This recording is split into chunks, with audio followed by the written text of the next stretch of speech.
So I had to buy this new transmission tunnel, and I also bought new plugs for it.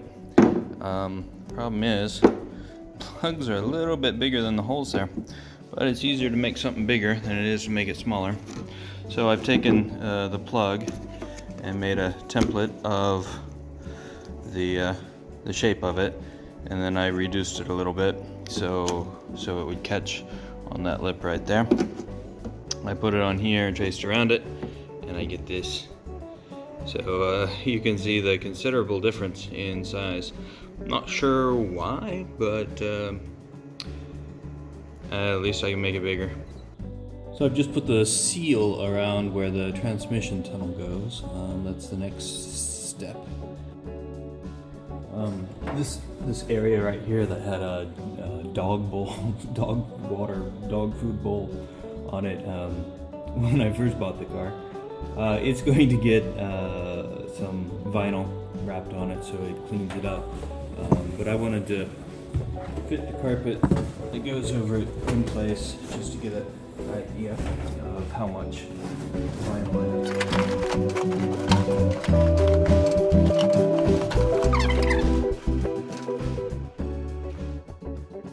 On the transmission tunnel, it gets this piece of vinyl because there's the hole in the carpet and it fits over that, and there's a rubber boot that goes here for the stick shift. So I've started by just gluing it in at the top. The vinyl's not going to stretch around perfectly, it's going to want to pucker here, so I'm going to cut darts into it so I can get it to lay properly.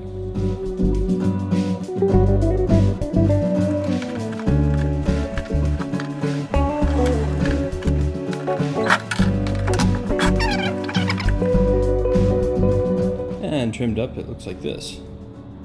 Now I need to cut the hole in the middle.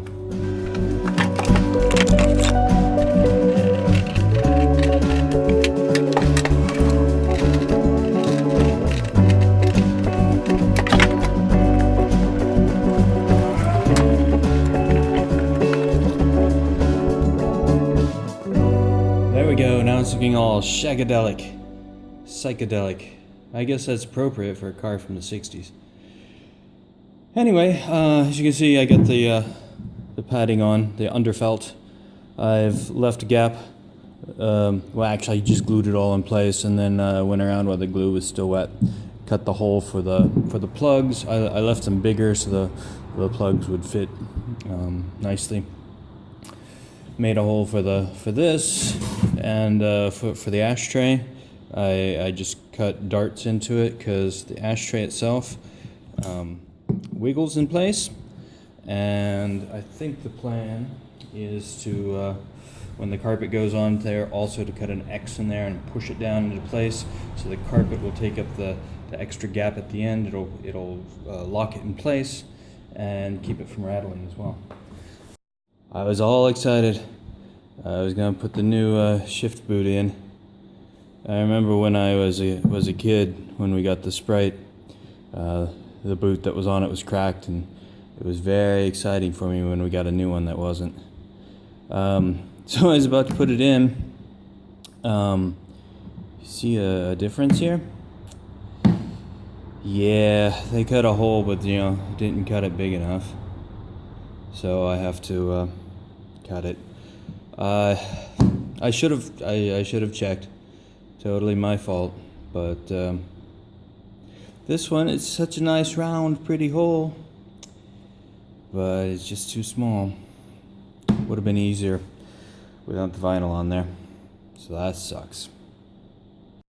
Oh boy, you know how this goes. So how big of a hole do we need?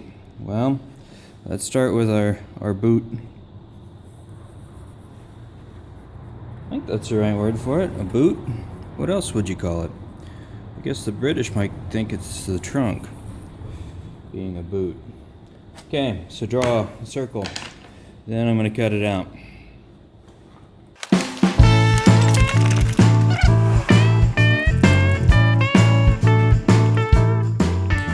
Okay, now if I cut the hole over here, this big, when I put this on, it's going to fall through, right? So, There's a groove in here. Pretty deep one too. So I'm gonna go in, focus. I'm going about that far. That might be a bit much. Shorten it up a bit. I'm going about there. And just go around, draw the line. Now, cut that circle out. Yay!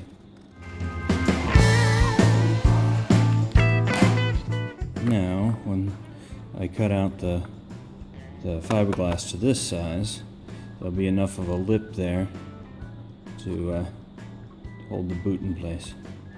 So now, I can center it on here and draw my circle. And it'll be the size I need to cut to.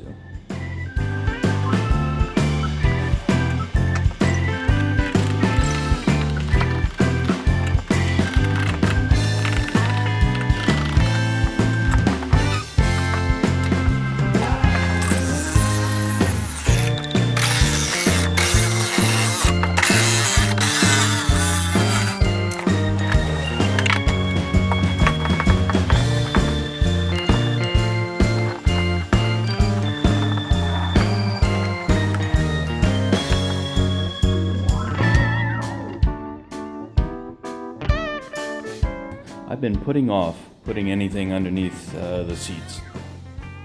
Traditionally, it's tar paper and felt. I didn't want to do tar paper because yuck, and it's sealed up anyway. And felt, the stuff I have is pretty thin. Not a lot of R value to it. I didn't want to do Dynamat. I think it's overpriced. A Dynamat set for this car was well over $200 or something. It was crazy. Anyway, so I've been looking for local sources of insulation, and I came across this morning. It's wow, it's about 1/8 of an inch thick. It has foam in the center. It looks to be a closed cell foam, and it's shiny on both sides. It has no information on it, but the sticker at the store said it's a thermal and acoustic insulation. So I'm gonna do some tests to see how it reacts with the glue, and then put it on the floor.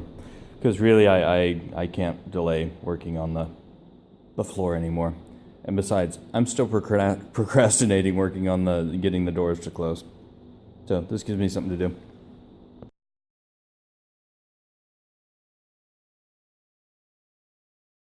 So here's my little test. It seems to work really well. Yeah, I used the spray glue for to glue the insulation to the metal, and contact adhesive to glue the carpet in place. It's still not dry, but it's going really well. Did I mention it was only $20 for this roll, and it'd probably have enough to do 3 cars?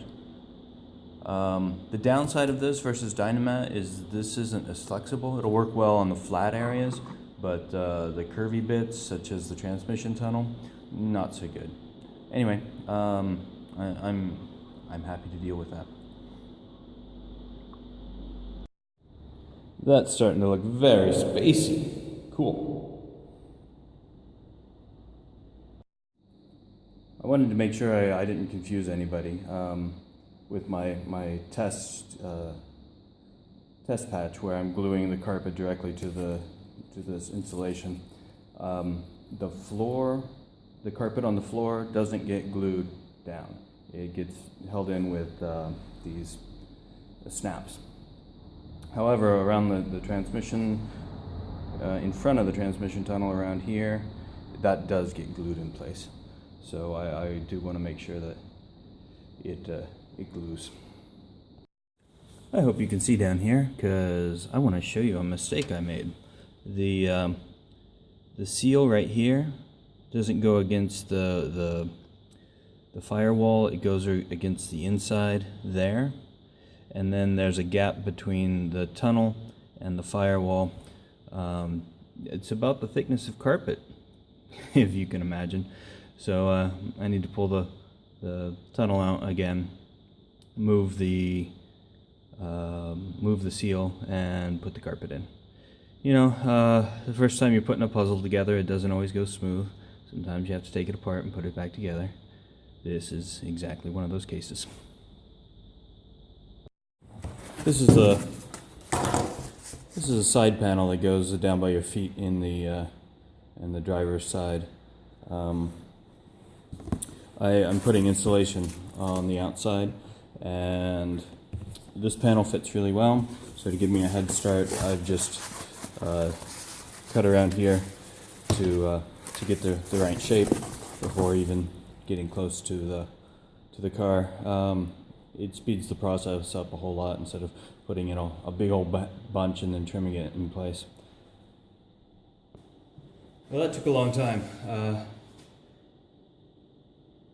The carpet's in. Oh well, all the pieces that are glued in place are glued in place. The transmission tunnel, I still need to fight and wrestle and get it in place. For now, it's just sitting there. I'm pretty happy with this carpet kit. It had enough of everything. It was pretty self-explanatory about what goes where. I still know I need to fight this transmission tunnel. I'm not really happy with the way the part around the gear shift, the vinyl around the gear shift looks. So I might pull that off and redo it. Since the hole's bigger, I've got a different approach I can use. Now I've got the package shelf in place, and I've added this because every car needs one. It's a reproduction of the driver's handbook. It's still in plastic, and I'm going to leave it that way. But that goes on the package shelf. Water bottles for the wipers are there, but it's not hooked up because still don't have that washer pump. I got the two panels, the kick panels on the outside sides, in place, screwed in place, and the floor seems to fit for the moment, which is good. So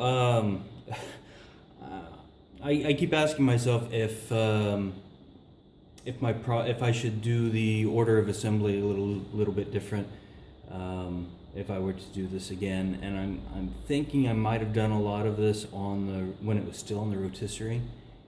I know it's really hard to imagine putting carpet on when there's nothing else, but it would save a lot of bending and stretching and trying to get back into corners that are nearly impossible, and the sills are just suck to lean back against upside down. They really are pokey. So doing that on the rotisserie might have saved a lot of back-breaking work. I woke up this morning after doing this all day yesterday and was like, oh, I'm feeling it. So thinking maybe if I did that again, I would do it that way. Though, once you get it painted and it's on the rotisserie, that you don't want to do anything else but put the motor in it and get it on the ground. And so patience, I don't know. I don't know what I'd do next time. But anyway, it's something to certainly think about.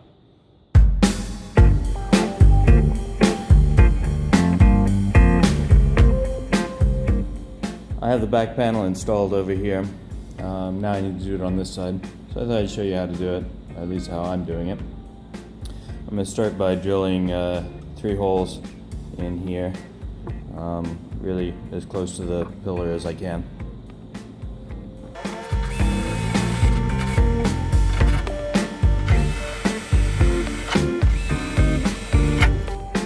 So there's 2 points that this panel clips into. One is down here, and the other's back here. So I've already had put this in place and found where these 2 bolts are. just by putting it in place as close as I can, and then beating on it softly with my hand, so it leaves an impression on the wood, and then I was able to drill out the hole. And as I put it in place, I'll cut it on the front to allow the bolts to poke through. So now this is going to slide in this clip and this clip in back, and then with some fighting and fussing, I'll get it lined up on these bolts, these screw holes, and then put screws in. Well, I'll have to pre-drill into the wood so it doesn't split, but then screws along there to hold it in place. And then it will look like this one over there. Lovely.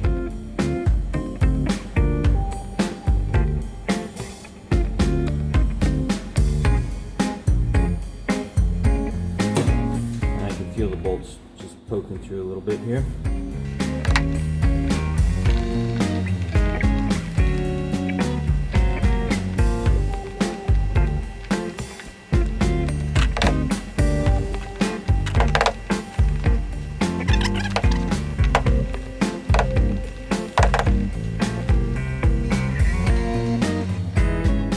And finally, there's this piece of carpet that fits in here. I'm just gonna set it in place. I'm not gonna glue it or anything. Cut it. There's a hole that has to be cut for the top, for the hood, if you're British. And there's debate on whether it should be glued down because there's screws, but I'm gonna glue it down eventually.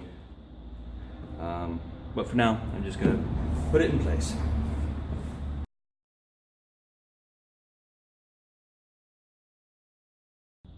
Here's a quick tip: if you need the doors to stay open and don't have any of the hardware on it yet, a 2x4 fits in there really nicely.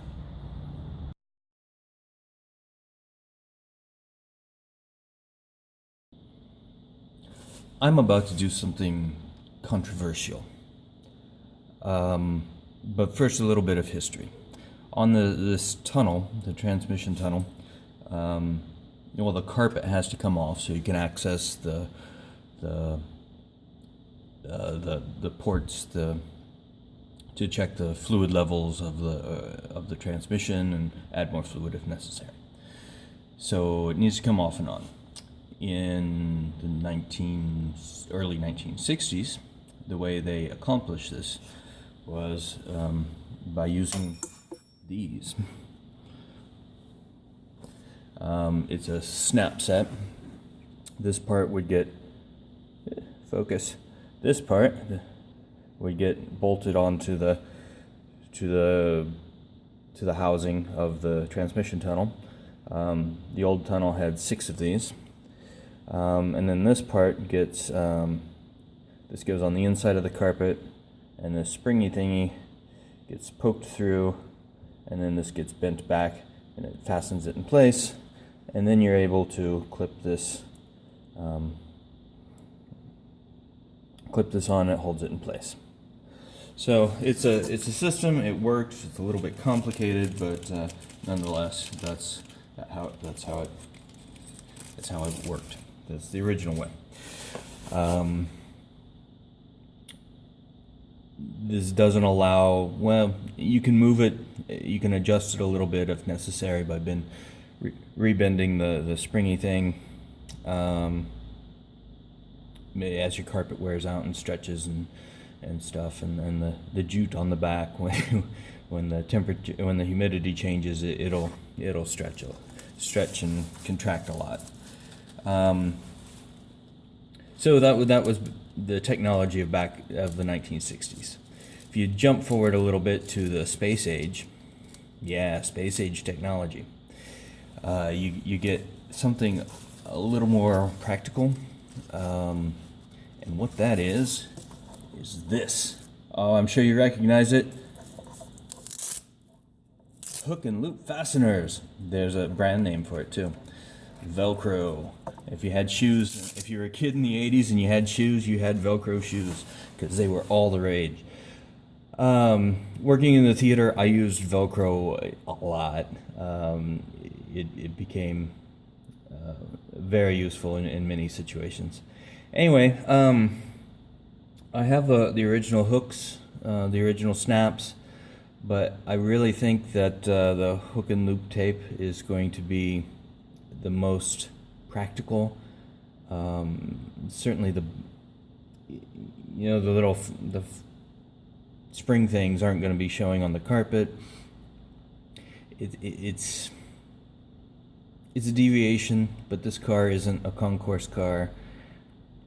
I think it will give a better, tighter fit to the carpet on the tunnel overall in the long run than using the snaps. I can use more of it. I don't have to worry about putting hundreds of them on just to get the carpet to look right. So yeah, this is going to be controversial. I'm sure everybody has their own opinions of things. The good thing about it is it's entirely reversible. If you don't like it, whoever owns this car after me, we don't own these cars. We just look after them for the next generation. So whoever has this car after me, if they don't like that, they can go back to the snaps. It's reversible. So I'm not worried about doing something non-original. It's not like I'm cutting a hole in the hood to put a scoop or something. So that's my plan. I think it'll make this process a lot easier. And write down in the comments, what do you think? Is it controversial? Is it a terrible thing to do? Is it a good idea? Let me know your thoughts. So I pulled the floor carpet up to give me access to start working on the tunnel. One of the things I've done is added some of this insulation to the back part of the tunnel. It's a nice flat spot, so it's easy to add, and it'll help keep the heat out. I've gotten the Velcro attached to the bottom. I decided to go just full on strips down the bottom. It'll give me more places to attach and give it a better chance of sticking really well. While I have the transmission tunnel out, I wasn't happy with the way I wrapped this. In the end, it looked awful. I don't know how else to put it. So I'm going to do it again. This time, the plan is to wrap it around this way, and then just have one seam away from the driver's point of view. Because the lip here isn't as big as it used to be, the vinyl will be able to wrap under, and I'll be able to stretch it to keep this from puckering up, and then I'll still have a nice smooth edge down here.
Alright, so we're doing it third time. Third time's charm, as they say.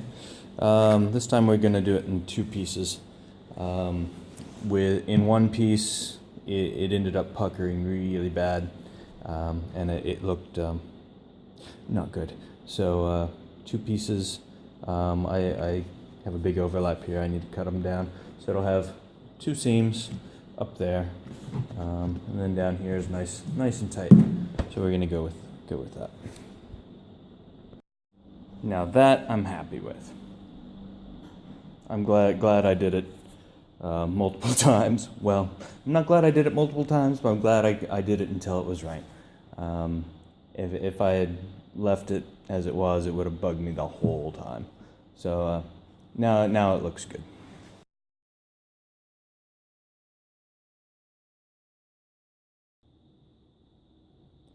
Let's play a game.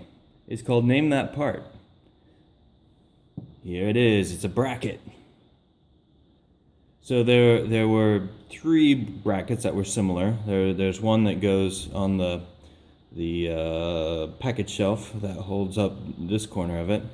There's one that goes under the tachometer that supports that part of the dash. And there's this one, which I can't figure out where it goes. I've looked through videos. I've looked through the entire parts catalog and can't find any reference to it, any picture of it.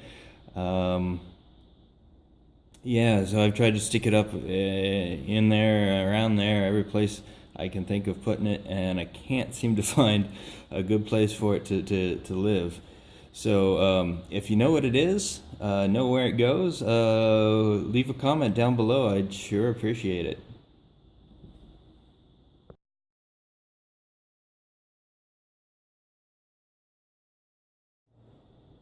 Well there, now I got it in place.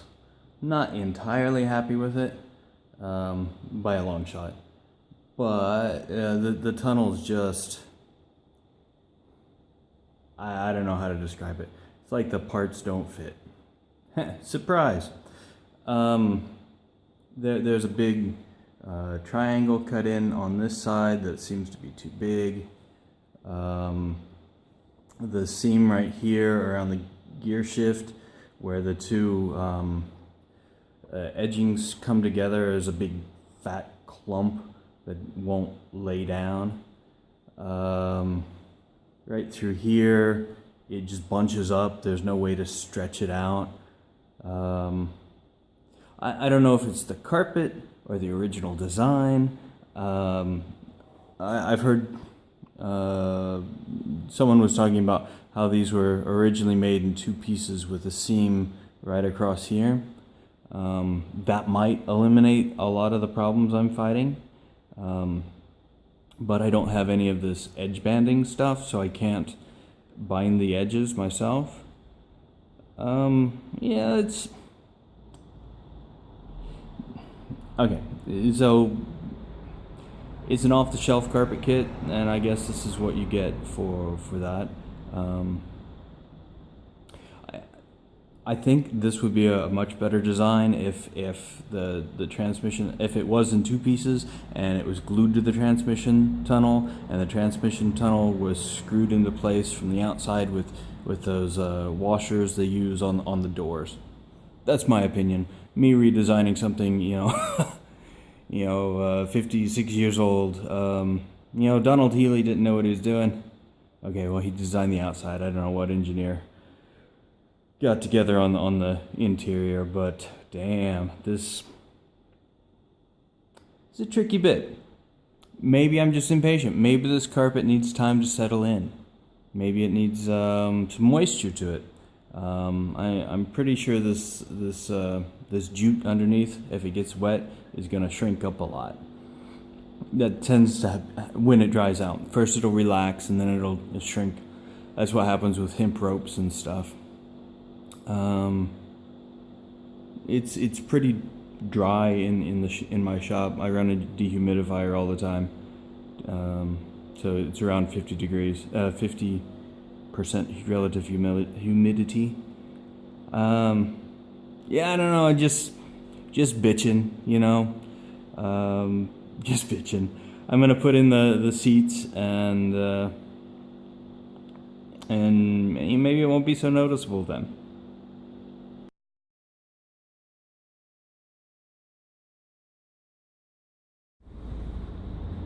I'm apparently not the first one to bitch about this carpet tunnel. I was just online reading some more. The forums are full of people complaining about it, and it is what it is. Apparently, even from the factory, they weren't very good. So I also stumbled across a discussion about using Velcro, such as I did. They seem to say that Velcro it's an easier, quicker solution than moving the snaps and putting them in and then adjusting them, taking them off, put them in. So I'm glad I went with that route. Long term, though, the glue might not hold up, but it is easy enough to access. So if that should happen, it would be easy to fix. So for now, it'll be what it is, and I'll get on to other things, such as fixing the doors. But you know, I procrastinated on them all week, and it's Friday, so I think I'll put it off until Monday. Just don't tell my boss. Have a good weekend. If you like this video, click the like button below. If you want to come along on the ride as we complete this project, click the subscribe button. If you want to make sure Google reminds you every time there's a new video, click the alarm bell. Your support is very much appreciated.